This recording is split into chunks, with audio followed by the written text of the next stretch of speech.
challenges are real. If you're a parent with kids, or you're sponsoring, or even if you have adult kids, please get in here and share how you're making it easier so that you're not so pressure with the back to school. Because back to school challenges are real. You will tell me that it's not easy. Back to school challenges are real. For all the parents putting in effort for their kids to go back to school, kudos to you. And all the kids who are cooperating with their parents for them to support them go back to school, kudos to you. So now we're back to our topic, back to school challenges. First, let's talk about the children that we have. You know, when it's the summer break, they relax, they sleep in. At times they stay up later and goes to bed late. Now, when it's time for school, they have to come back to routines. You know what it is to get people back to routines? It's not always easy to get the kids back to routine. They're struggling. They have to set their mind, you know, the summer break we're just going places, partying, traveling, vacation, just doing one thing or the other, and they have been in that mood and just eating with not like following time and everything. Their mind is in that at that level. And then now you want to change it. It's not easy. They have to leave that gallivanting, partying, activity, just going mood to the mood of going back to school. And it's not as easy as we think. The kids, they have to process it. The kids have to go back to the routines, get bar up, get yourself ready, pack your snack, get everything. And the challenge is even when, let's say, you bought the clothes that you're getting ready for school, the shoes, the runners, everything you're getting ready for school. And you say, oh, these are for your school. Some kids, they want to wear them.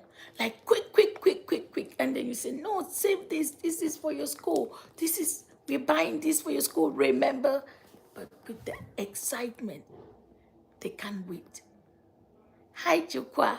So that's how it works. Some children, they want to, and then some, as you're preparing and buying the things, they are excited.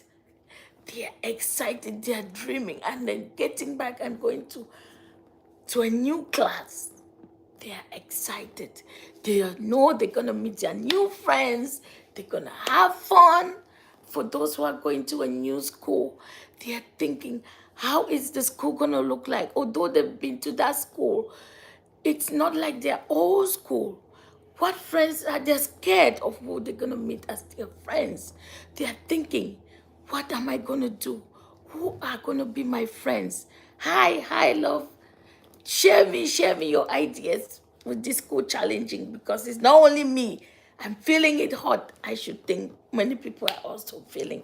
Please share your ideas. So these kids, the one going to the new school, they are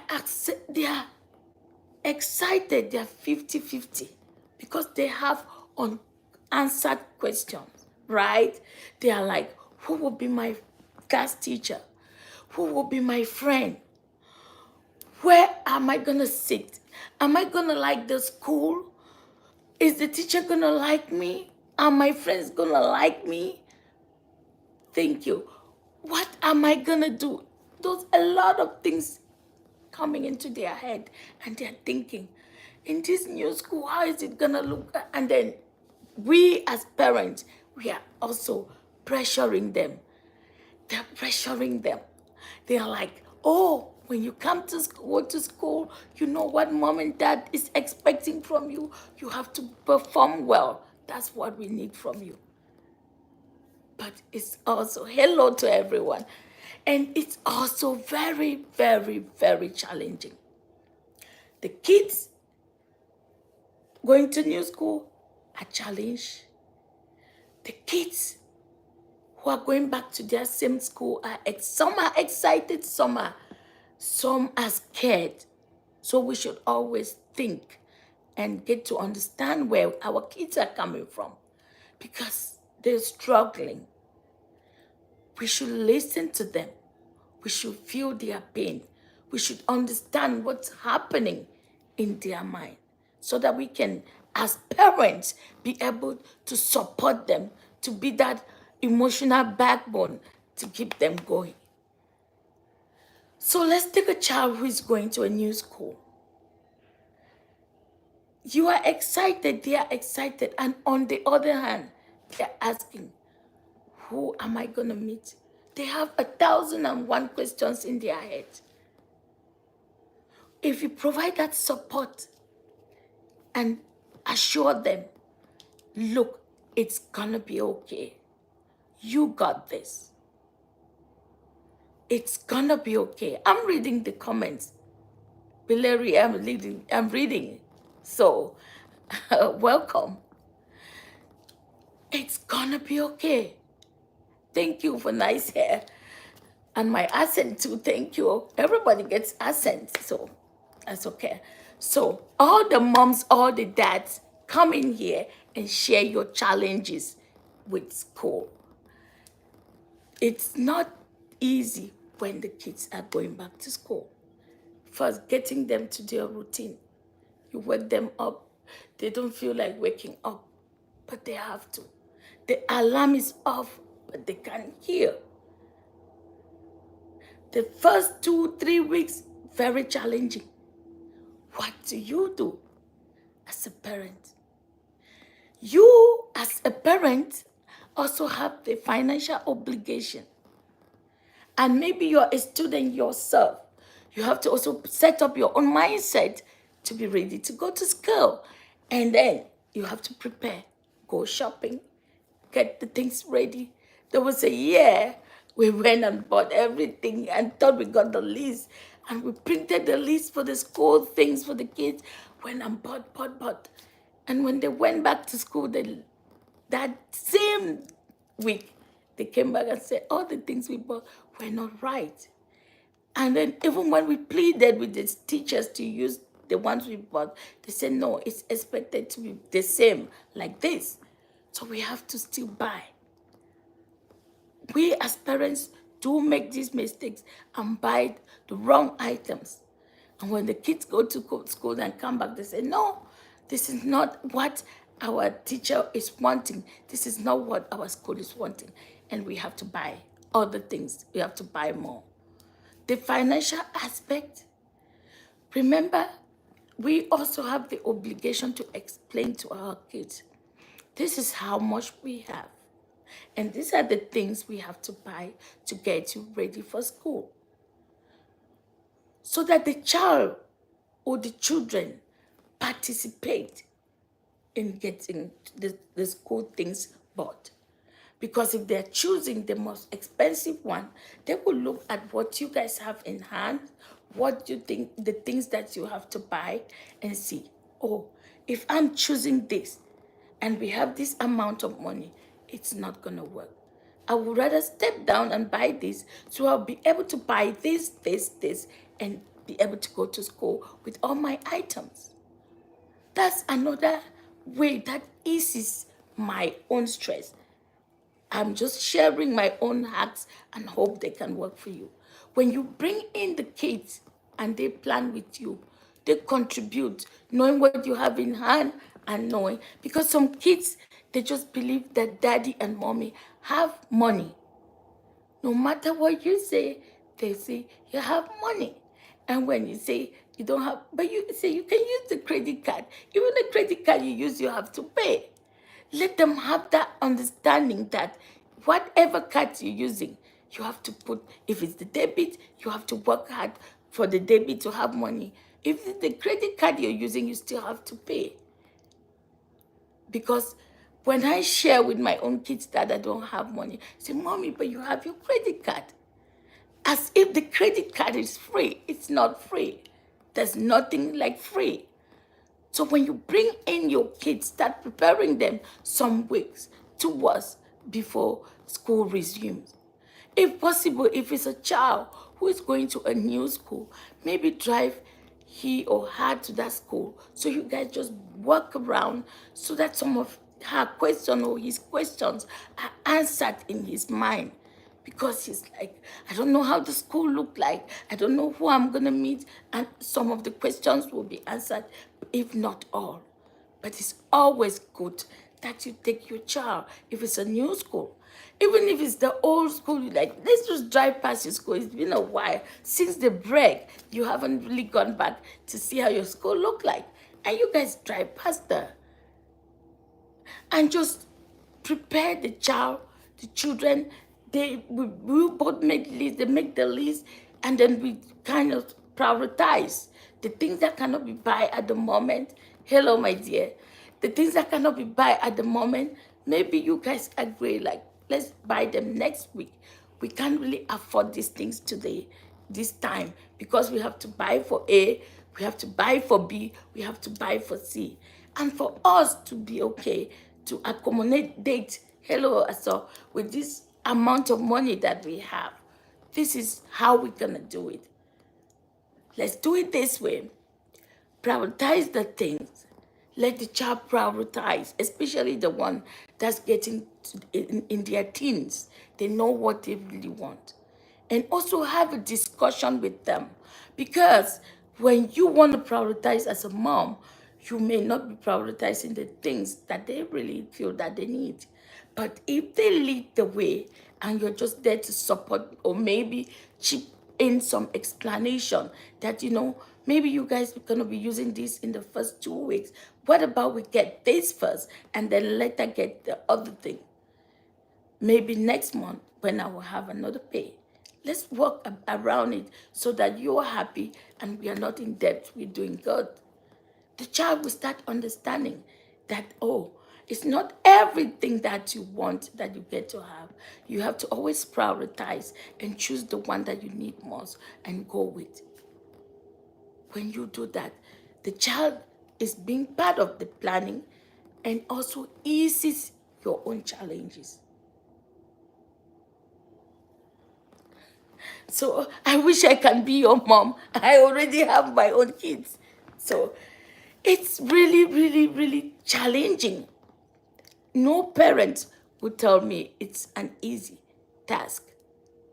And the things that you buy, at times, have you noticed that when they pick the things they like them in the store, and when you bring them back home, they don't like them anymore? They bring the things now and they don't like them. When you say, go dress up, let's go, they go and keep picking one and the same thing or or two things that they like and not wearing the other things that they picked. And you're like, you picked this, I thought you loved this. And they say, yeah. And then how come you're not been wearing this? They have no response. But they were excited when they were in the shop. You check, I had to go and check the pants. How many pants can they be wearing to school? How many tops do they have to school? Another thing that we don't always remember is when it's summer, during the long break, they gain some pounds. They gain some weight. It's not a bad thing, but it's that they might have outgrown some of the clothes that they have. And you may sit there and think that they have more, only to pick your shocks when you want to check them. It's just advisable, like you go check their pants. For the boys, you check how many pants do they have that they could wear to school, to the people who go to school in their clothes. If it's uniform, you have to check that. Do they have clean, like 3 pairs of uniform or 2 pairs that they could wear interchangeably? If it's like the school here where they go with clothes, you have to start checking that. How many shorts do they have? How many long pants do they have? And How many shoes do they have? Because they need runners and they need some shoes in indoor shoes and they have outdoor shoes. You have to check and see how many tops, because the t-shirt, the shirt that they could fit so well when they were coming back from school before the summer break, when they get to wear them now, they have overgrown those things. And if you don't check now so that you sort with the child to put the ones that they can't wear away, and you will be surprised that he or she will put in a top and it will be so tight. And you'll be wondering what happened. Whereas if you work with the child before that time, you know these are the tops he has or she has. These are the downs she has or he has. We need to add this amount. We need to add this amount. And when you sort that all, and when you go shopping, you're focusing on the number of things that you have to buy and not just buy because you're in the shop. Because at times I make the same mistake, just buy because I see, oh, this is beautiful. I love this, I love this. But it's always good that we plan it so that we don't overspend. And when you are doing that slowly towards the school, before the school resumes, it also slows down your anxiety and your fear if you're going to overcome the challenge of getting the kids back to school. And now it's time, when it's time for school, maybe you as an adult have to be going to school, you as an adult have to be working, and you have to also be a parent to those kids. So at times you have to drop the kids at school before you go to your school or before you go to work. And later from work, you go to school or you go online. It just depends on which medium you're using to learn. So you have all of this to plan and as well, and have kids and have meals to plan. Oh, Tyler said, I'm 26 with 3 kids, and I'm proud to be able to say I'm a great dad when you want to meet your grannies. Wow, that's good. With 3 kids, are you single dad? Or you support your dad with the mom? And I'm glad to hear that. See, that's how all of us are struggling. I have 3 kids as well. Some people have more kids, and it can be challenging because each of the kids is different. You're not just going to say all them fit in one box. No. A likes what he likes or she likes what she likes. Each of the kids are different.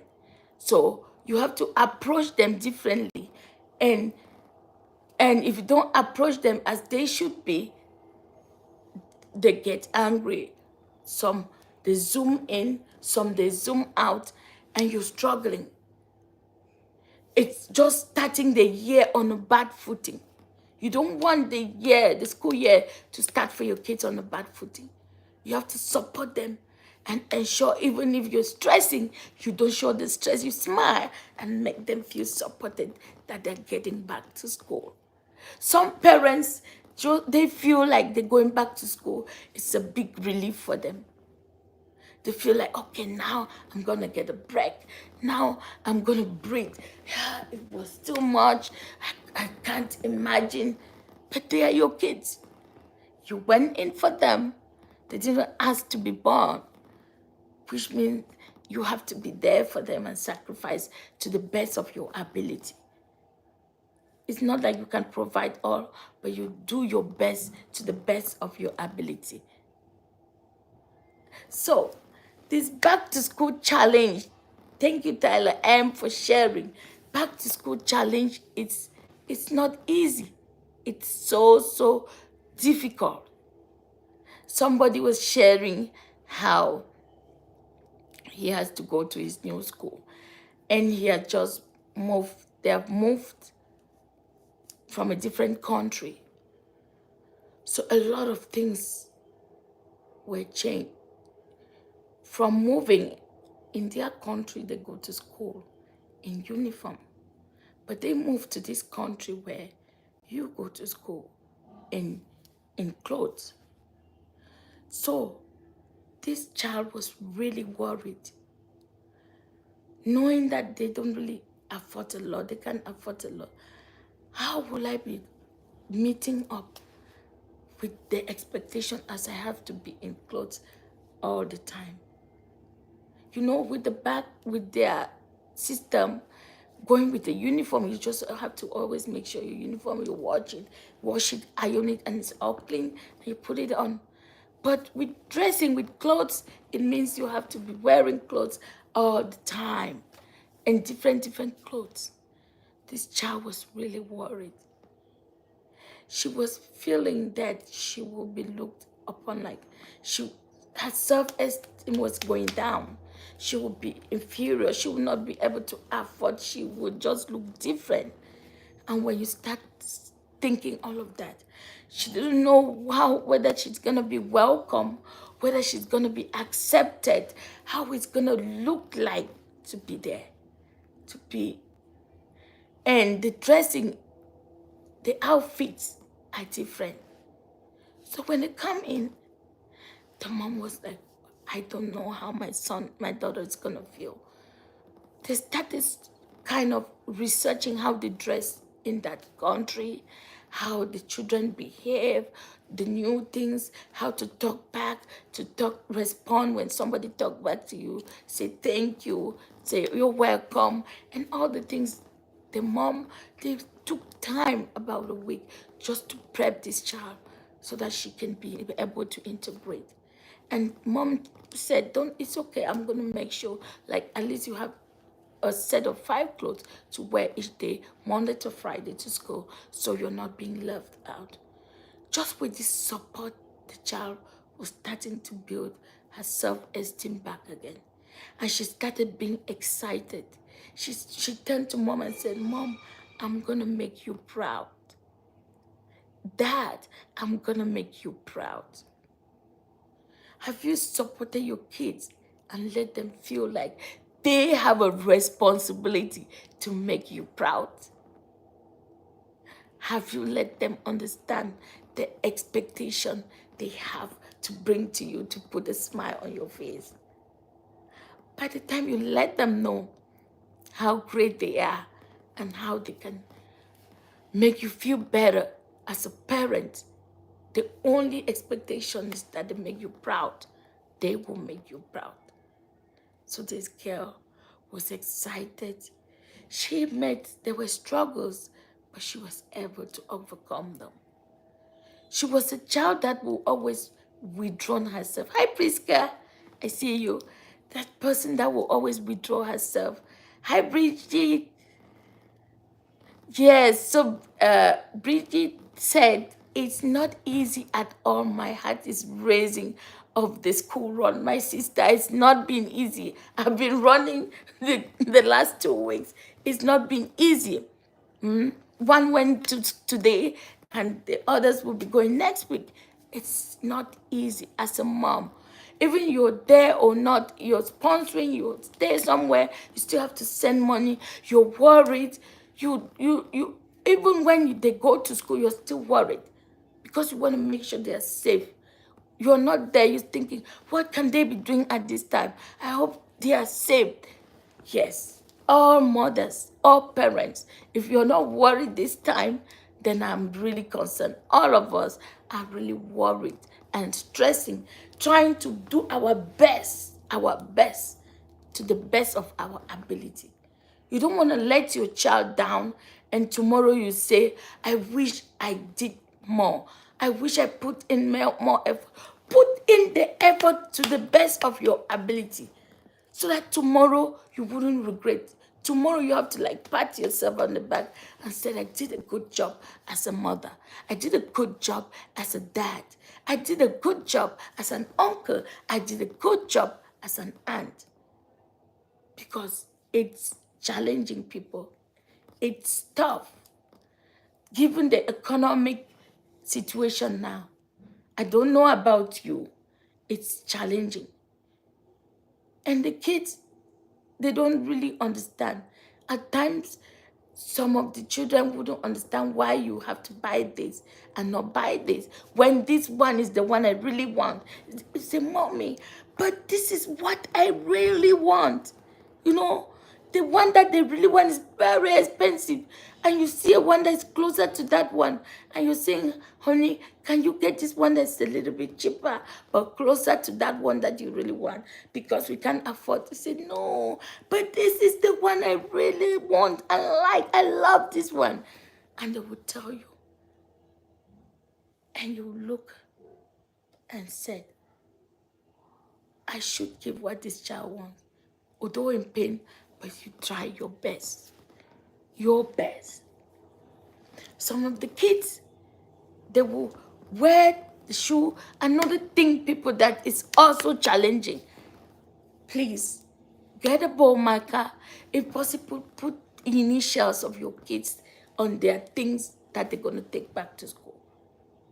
Because what I get to experience, which really hurts my feelings, after you bought the things and they go into school the first 2-3 days or first week, they come back with nothing.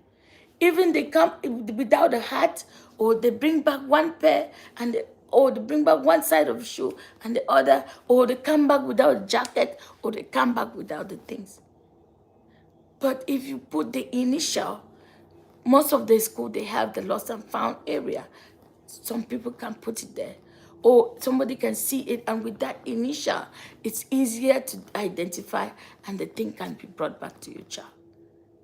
It's just a 50%.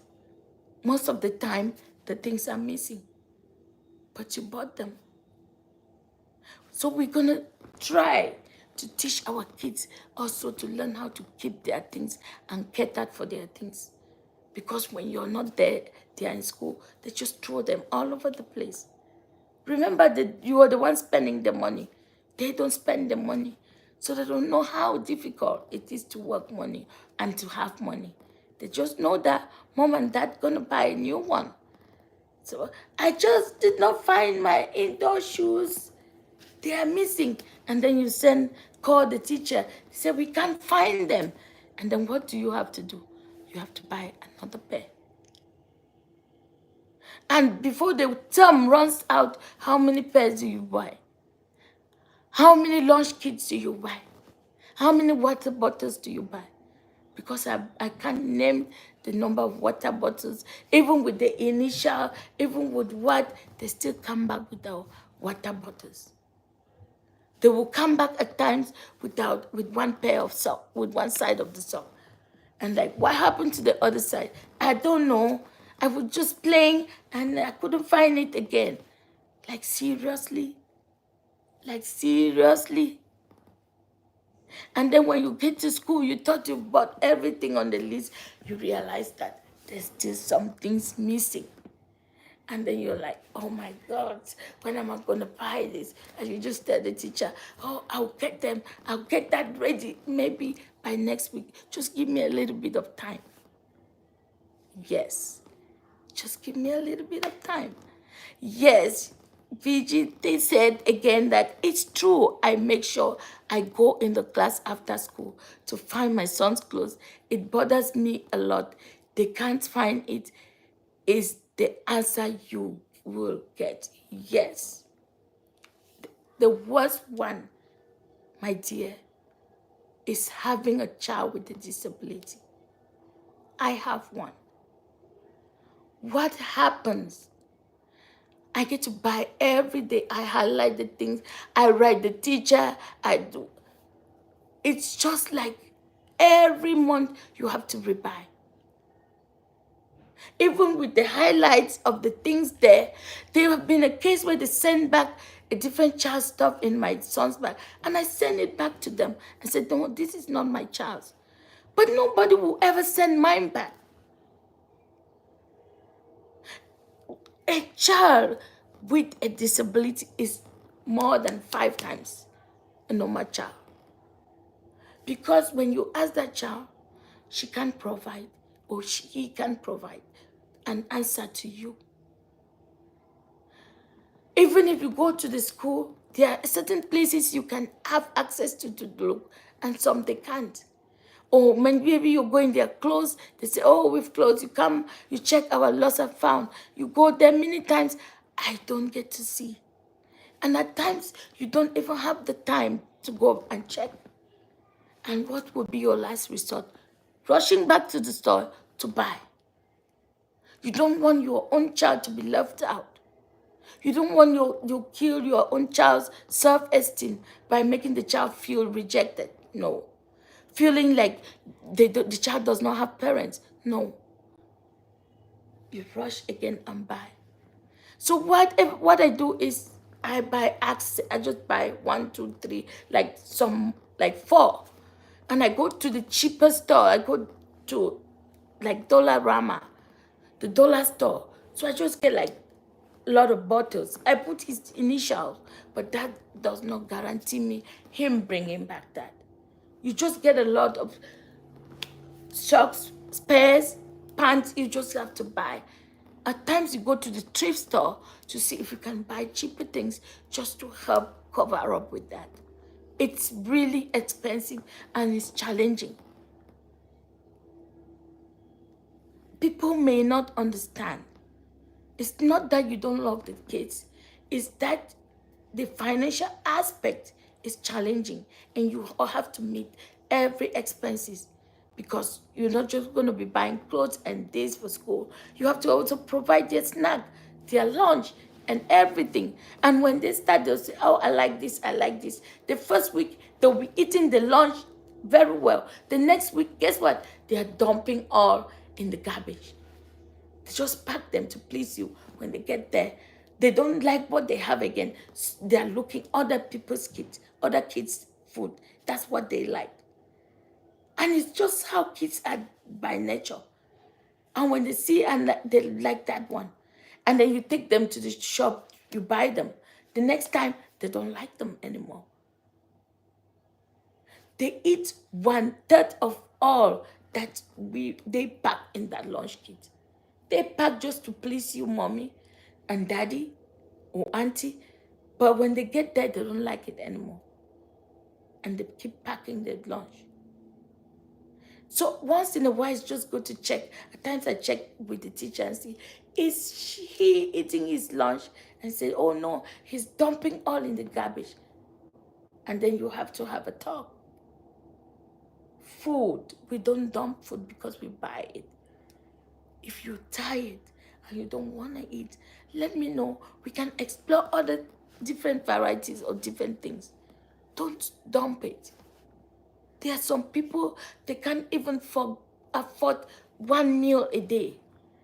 And if you have the privilege to eat and have enough 3 square meals a day, don't dump it. Let me know that, mommy, you know this thing, I used to like it. I don't like it anymore. So I don't like putting it in my lunch kit. That is okay. What else do you like? That's when you start exploring again. What else do you like? Do you like a croissant? Do you like cookie? Which kind of cookies would you like? And let the child make that decision.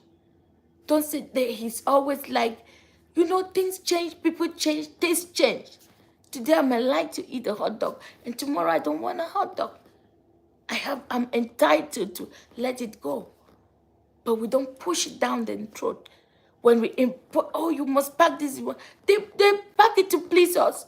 But when they go, the garbage will eat it. Is that what you want? So the snack part is also another one. There was a time that I was like telling my son, make sure you pack your lunch. Make sure you pack your lunch. And he will go and say, oh, mommy, I packed my lunch. Oh, mommy, I packed my lunch. And guess what? They get to call me in school and say, oh, your son haven't been bringing enough lunch to school this day. We're just checking what's happening. And he will be looking at other kids' food. And at times they have to look for something in school to give them to eat. Hi, Victoria. So when you hear that, what do you think? Hi, Priska. So when I heard that, I was like, oh my gosh, is this what's happening? And when he came back, I said, go pack. I watched, he went and packed as he always packed. And I came and guess what? He just put 2 items. 2. With all the other things that he asked that we buy for him to be packing as lunch to school. We had to have a talk. And I'm like, how come? What happened? Hi, Gumna.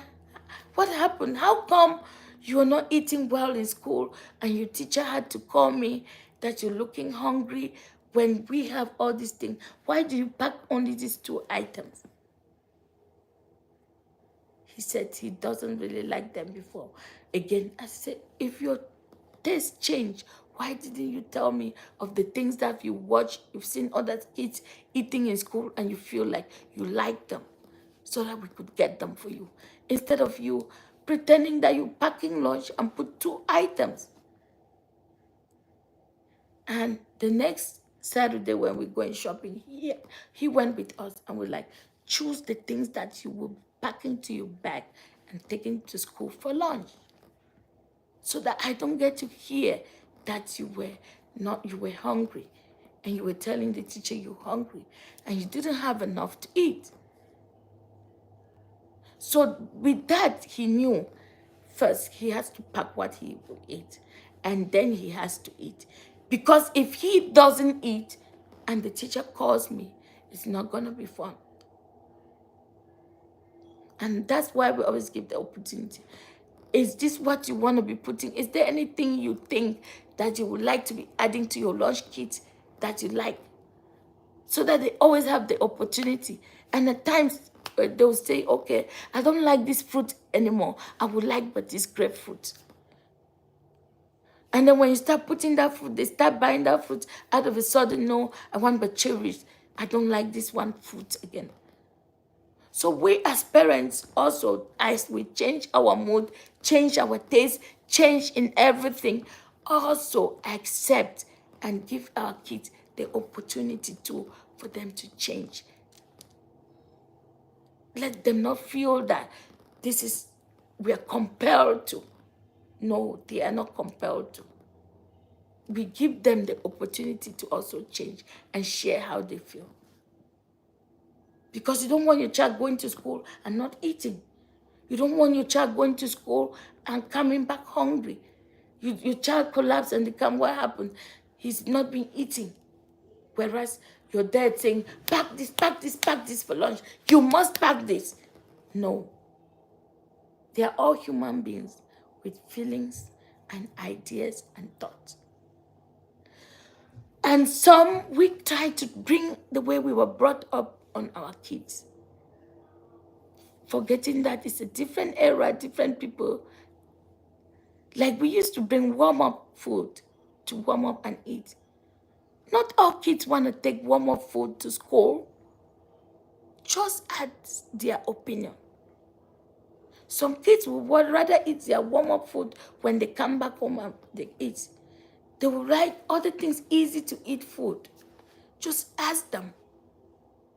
Don't impose because you used to eat warm-up food or your parents used to force warm-up food for you and pack in your bag so you warm in the microwave and eat. You want them to do same. It does not go down well. One person among you is suffering.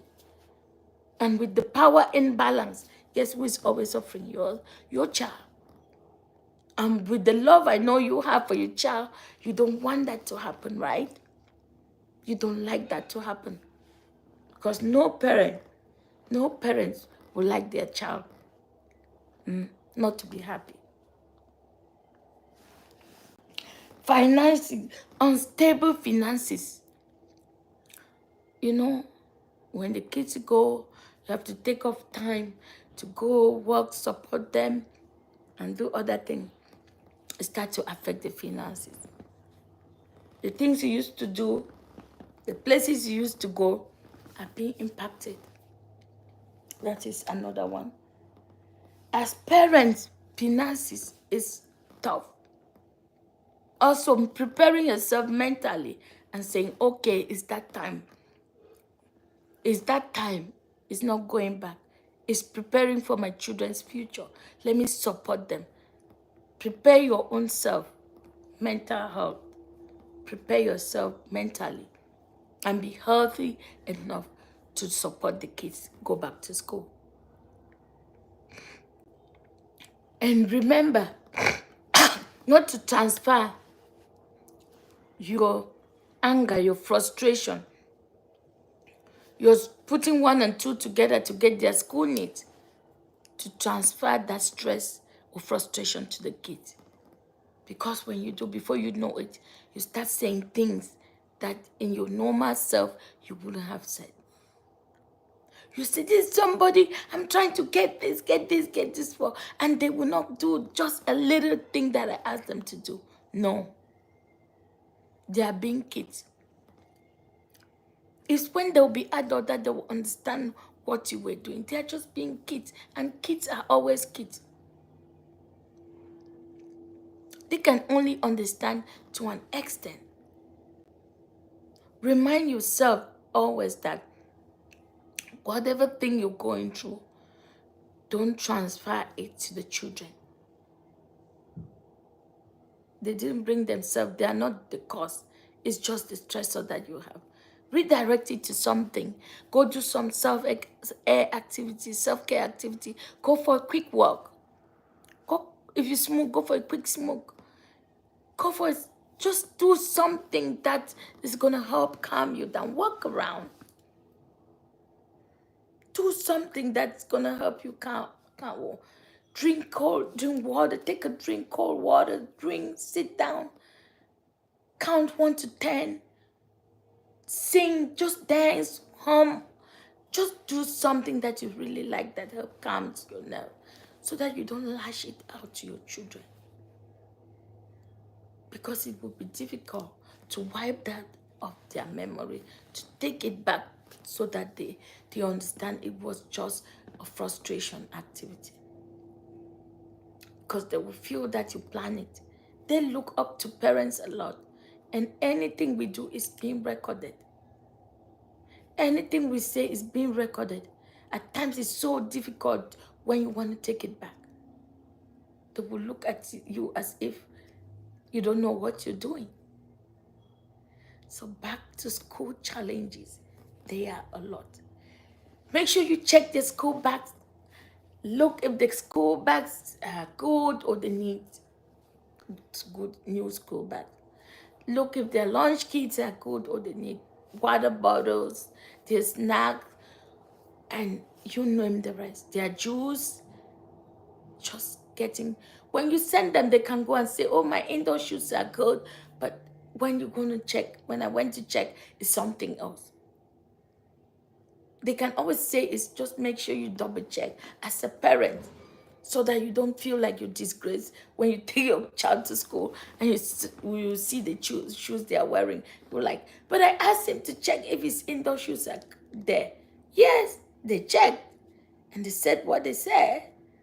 Did you follow up to see by yourself? No. The blame still comes back to you, the parent. Even though you're putting in your efforts, at times it's not always easy. At times, too, this affects your relationship with your other partner. If you're not on a united front, you realize that it affects your intimacy. It affects your togetherness. But because you're brave and strong people, you're going to overcome them by uniting and planning together, putting things together, supporting each other, making sure things go well so that you can be better. I'm sharing my own experience. And we have the ability to let your kids know we are expecting.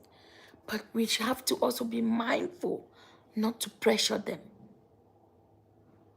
When you pressure them, at times some kids don't know how to function under pressure.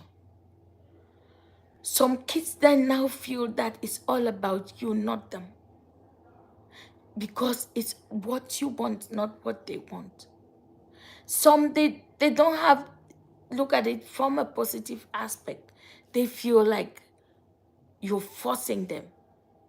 And when a child feels forced, they don't know how to work well under pressure. Maybe during your own time, your parents force you and it worked. It doesn't mean that you're going to do the same to your child and it worked. That was you. and your child is different. Just so you know, be mindful that what works for A does not always work for B. You have to look for a moderate ground and figure out, this is my child. Knowing this child's personality, knowing who this child is, what will work for this child. Another thing to parents is be mindful of your kids' friends, your children's friends in school. You might have taught your child all the good things, all the good ways to behavior, to exit situations that are unhealthy, are unsafe, but you miss the one. They should also know who to make their friends. So it's very important that you, as a parent, share ideas about friends and, if possible, get to know their friends. If you see that that friend is going to be a bad influence, it's high time you tell your child, this friend to me is a bad influence. I wouldn't want you to be with this child. It's better you step in when it's earlier enough than to say, I wish I knew, than to regret. Because it comes with a lot. They can meet bad friends or friend coming from a back home with not well brought up, and they mislead your own child. That you've put in effort, put in energy, taught the child the best of your ability, and trying to make sure that the child can grow up with values. So it's at times just good to ask casual questions. Have you created new friends? Who are your friends this time? Oh, what are their names? Do you know much about them? What do they do? Just ask questions. And so at times your child will say, I don't really know. I'm still struggling to know him. I can't really say at the moment, but I'm just observing. Their parents do this. They will know. Some kids, they know more. They ask questions. Some, they just casual. They don't want to know more. And it takes time. Just keep being curious to know more. And there will be times that the child will behave so abruptly, so different, that will make you understand that this is a new thing my child has picked on from somebody. And when you realize this, you realize that, you quickly step in. You pick it 1, 2, 3 instances, that's enough. It's enough to tell your child, you look, this is not happening. You're going astray. So we're having a lot of challenges. The school children themselves, they're challenged, and we ourselves are challenged, and everybody is challenged. But we want them to go to school because they are our future leaders. If we don't support and put them there, then we're getting nowhere. So this was my few cents to put. So please share it so other parents can also pick a few hacks that they can use to improve on their own going back to school challenges. And also share your own thoughts in the comment section, how you feel, how you're coping, the easier ways, the steps you're taking to go back to school so that it's easier for you, so you don't feel like you're overstressing. When do you start preparing for you going back to school? Is it preparing like me 3 weeks too, or preparing like others would take like 1 month too, or 2 months too? They start preparing immediately the kids are out. So each time they go to grocery shopping or what, they just pick 1, 2, 3 items for this child, and then you come, you just note it down. And that's how it relieves the stress, right? Each time you go shopping, pick one item, we pick one item, you pick one item. And remember to go to the school website if you're out here and order the school supplies, like the book, the things that they need in school. Because when you buy from there, it's easier and they deliver just what is needed. Whereas when you want to go buy by yourself, it's a lot of headache, and you might not buy the right thing. So some people, they started really early, some people they started late. There was a time here that I started it really late, and before I could go to the shoes, I couldn't get a runner that would size my child. I went to all the shops, there was nothing. I went online, each time they were saying they're delivering 3 weeks to time. I was like confused, but I learned a lesson that I should start preparing for school earlier enough so that the shops are not empty by the time I want to go there. Like 2 days to the school reopening. That's when you go there and there's nothing for your child. And you don't want to buy the things that others have rejected. You also want to buy things that your child really wants. So starting preparing early is another hack, and buy according to your budget, not to please people. It's not a competition. It doesn't matter what outfits your child wear. Insofar as the child is presentable and clean, he or she is gonna do well. It matters the learning and the delivery, the output, the performance. That's and every child is unique. Never you compare your child to another child. They have their own ups and downs, and there is always a good thing in every child. Look into that child and figure out that good thing, and don't criticize, and let the child feel like they are left out. Thank you guys for watching. It's your girl Miraj's TV. Always watch, always share, always bring ideas so that we learn and grow together. Thank you for watching.